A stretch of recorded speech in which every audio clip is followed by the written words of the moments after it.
સનાતન ધર્મમાં મુખ્ય 16 સંસ્કાર હોય છે. આ 16 સંસ્કાર બાળકના જન્મથી જીવનના અંતિમ ચરણ સુધી સંકળાયેલા છે. આ તમામ સંસ્કાર પૈકી એક મહત્વનો સંસ્કાર લગ્ન સંસ્કાર છે. હિન્દુ માન્યતા અનુસાર લગ્ન એક પવિત્ર બંધન છે. લગ્ન થકી બે વ્યક્તિઓ પવિત્ર તાંતણે જોડાય છે. લગ્ન જીવન બાદ ગૃહસ્થ જીવનની શરૂઆત થતી હોય છે અને વ્યક્તિના જીવનમાં નવી જવાબદારીની શરૂઆત થાય છે. હિન્દુ ધર્મ મુજબ લગ્ન સંસ્કારના અનેક પર્યાય છે. લગ્ન એટલે પવિત્ર તાંતણે જોડાવવાની ક્રિયા. વિવાહ એટલે પિતાના ગૃહથી કન્યાને પતિને ઘરે લઈ જવી. પરિણ એટલે અગ્નિની પ્રદક્ષિણા કરવી ને પાણીગ્રહણ એટલે કે કન્યાનો હાથ ગ્રહણ કરવો. લગ્ન સંસ્કાર વખતે અનેક વિધિઓ કરવામાં આવે છે.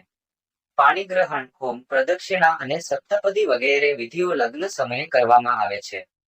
બધી જ વિધિઓ પૈકી 7 ફેરાની વિધિને ખૂબ જ મહત્વપૂર્ણ માનવામાં આવે છે. એવું કહેવામાં આવે છે કે લગ્ન વખતે 7 ફેરાની વિધિ ન કરવામાં આવે તો આ લગ્નને અધૂરા ગણવામાં આવે છે. લગ્નમાં અગ્નિદેવને સાક્ષી માનીને પતિ પત્ની 7 પ્રતિજ્ઞા લે છે.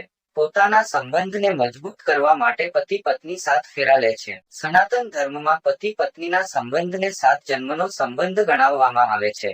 જેમ ભગવાન અગ્નિના 7 રંગો હોય છે, ભગવાન સૂર્યના રથમાં 7 ઘોડા છે. એ જ રીતે લગ્નમાં 7 વ્રત લેવામાં આવે છે, જેમાં 7 વ્રત પત્નીના હોય છે અને 7 વ્રત પતિના હોય છે. આ 7 વ્રત સ્વીકાર્યા પછી જ લગ્ન માન્ય ગણાય છે. હિન્દુ ધર્મમાં લગ્નના આ 7 ફેરા અને તે સમયે બોલાતા શ્લોકોને ખૂબ જ મહત્વપૂર્ણ માનવામાં આવે છે. અહીં પતિ પત્ની એકબીજાનો આદર કરવાનો તેમજ આધ્યાત્મિક રીતે એક થવાનું વચન આપતા હોય છે. આ જ લગ્નનું પવિત્ર બંધન છે.